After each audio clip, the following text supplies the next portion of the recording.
इसी प्रकार से महाराज श्री के श्रीमुख से कथा प्रसंगों का निरंतर आनंद लेने के लिए पूज्य श्री के आधिकारिक YouTube चैनल को जरूर सब्सक्राइब करें और बेल आइकन को दबा दें।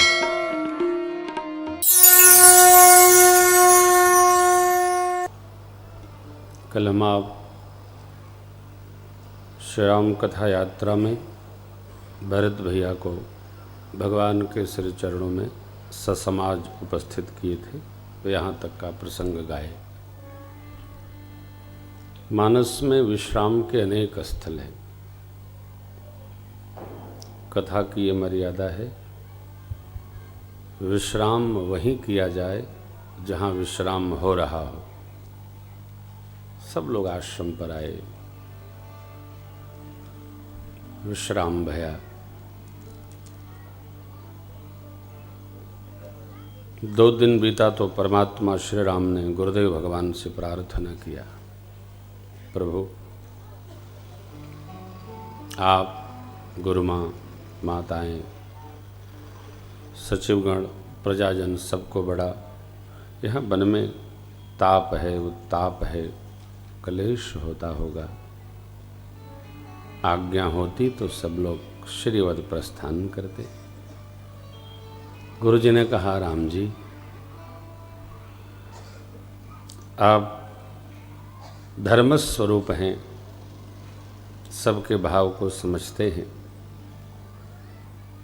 व्यवहार का बोध रखते हैं।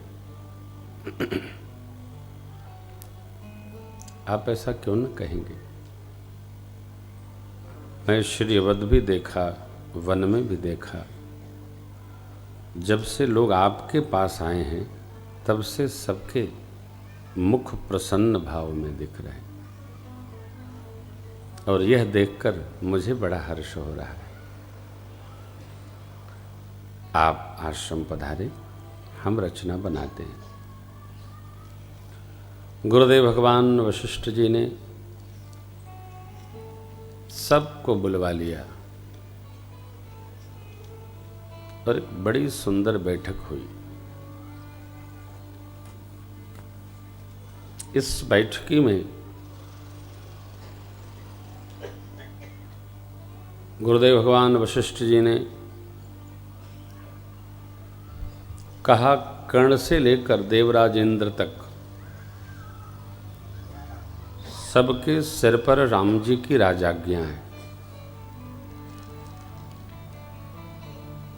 अहि महि जहाँ तक जगत है, राम रजाई शीसु सब ही के, करऊं काह असमंजस जी के। हमारे आप पर सब पर भगवान की आज्ञा है। ऐसा मुझे लग रहा, अनुभूति में आ रहा है। आप सब श्रेष्ठ हैं, समझदार हैं, विवेकी हैं। आप सब लोग विचार करके एक बात बताइए जो राम जी से कहा जाए और उससे सबका मंगल हो। सारी सभा स्तब्ध रह गई, कोई कुछ बोल सका नहीं। कौन कहेगा? जब सबके सिर पर राम जी की राजाज्ञा है तो वही होगा जो धर्म सम्मत होगा।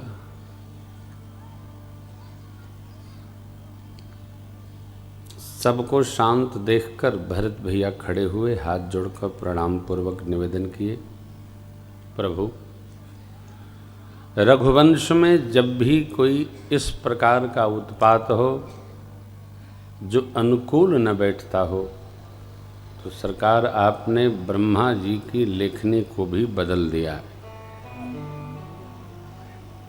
सो गोसाई विधि गति जेहि छे, सकई कोटारी एक जोटे की।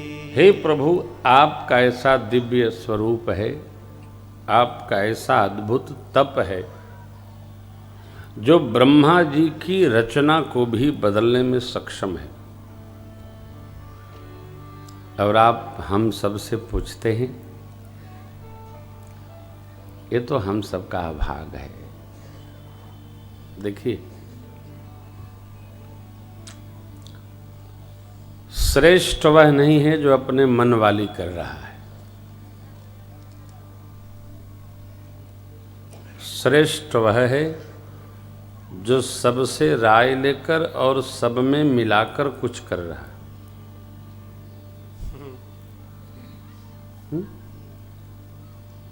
अभी मैं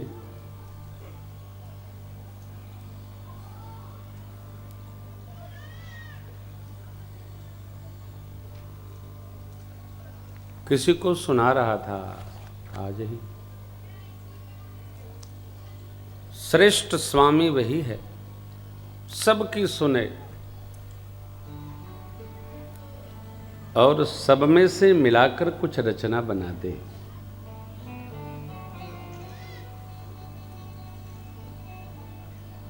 मैं राहुल को बता रहा था अभी, हैं?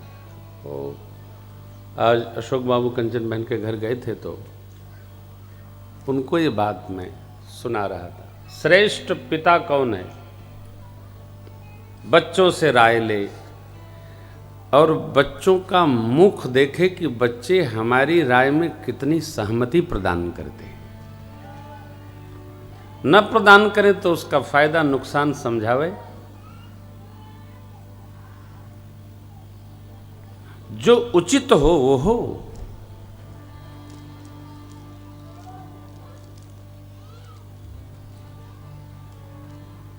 गुरुदेव भगवान ने भरत जी की बात सुन ली और बोले, लाला उचित तो वही है जो आप कहते हो, परंतु मैं करूं क्या? मैं स्वयं इस असमंजस में पड़ गया हूं, क्या उचित है क्या अनुचित है मेरी समझ में नहीं आ रहा। गुरुदेव भगवान ने एक उपाय सुझाया हो। क्या मेरी राय ये है कि आप दोनों भाई वन चले जाओ, अथवा लक्ष्मण जी अयोध्या चले, आप अकेले राम जी के साथ चले जाओ। देखिए, किसी भी व्यवहार का विकल्प ढूंढा जाए, इसका अर्थ यह है कि हम संकल्प की सिद्धि से सहमत नहीं।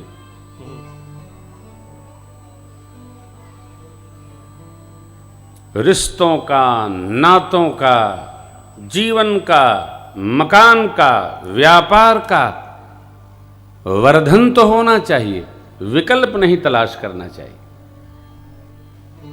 विकल्प ढूंढना अच्छी बात नहीं।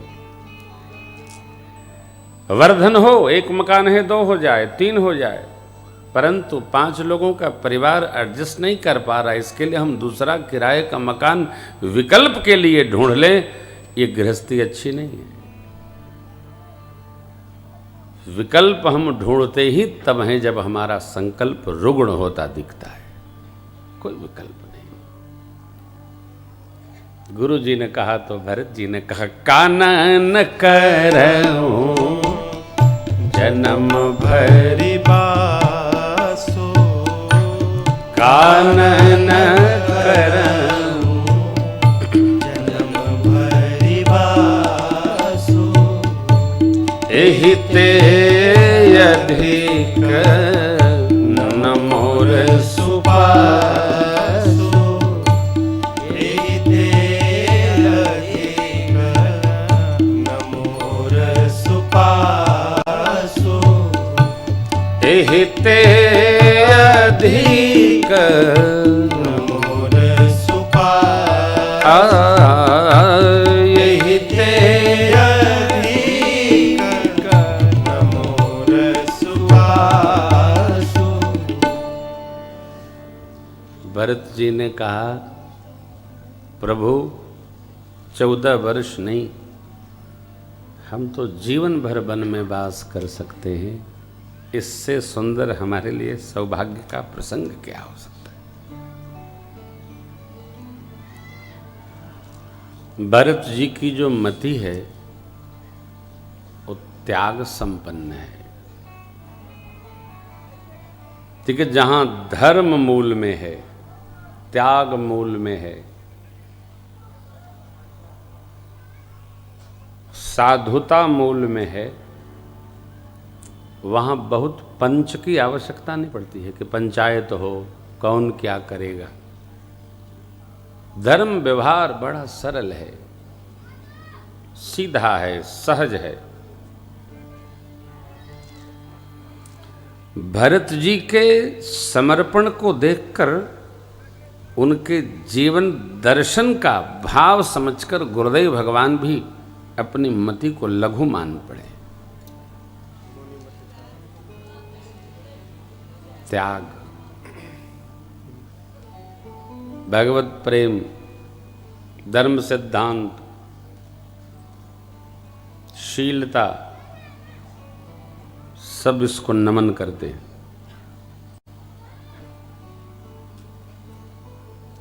शीलता संस्कार से आती है अथवा समझने से आती है।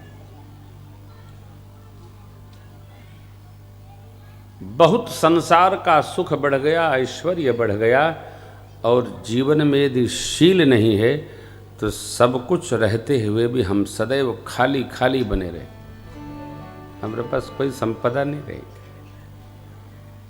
शीलता सारे गुणों को अपने आप खींच लाती है।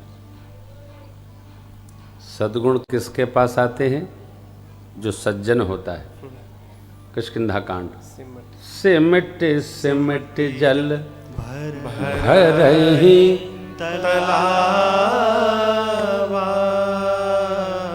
जिमि सद्गुण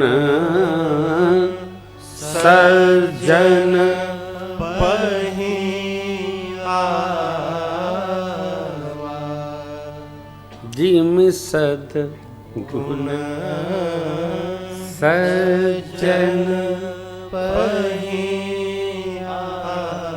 हम यहाँ गए, हमने एक सीखा, हम वहाँ गए, हमने 2 सीखा, हम वहाँ गए, हमने 3 सीखा।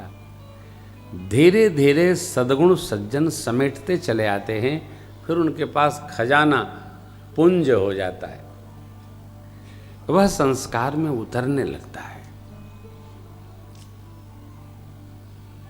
भरत भैया का जीवन, भरत भैया का मन, भरत भैया का व्यवहार प्रभु के प्रति इतना समर्पित है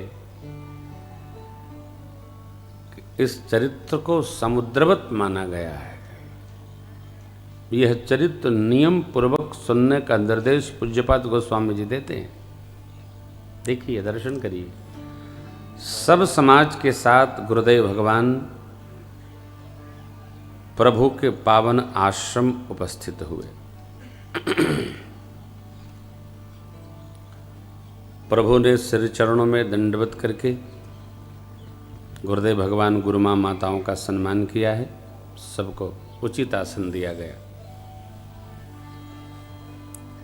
अब गुरु जी ने प्रस्ताव रखा।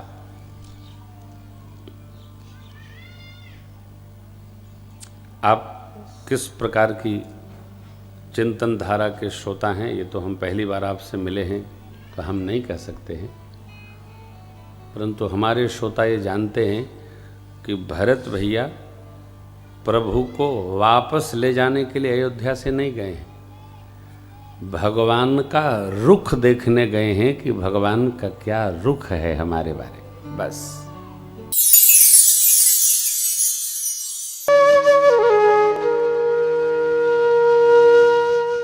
इसी तरह सुनते रहिए। चैनल को सब्सक्राइब करिए, बेल आइकन को दबा दीजिए और पुण्य अर्जन के लिए अपनों में शेयर करिए।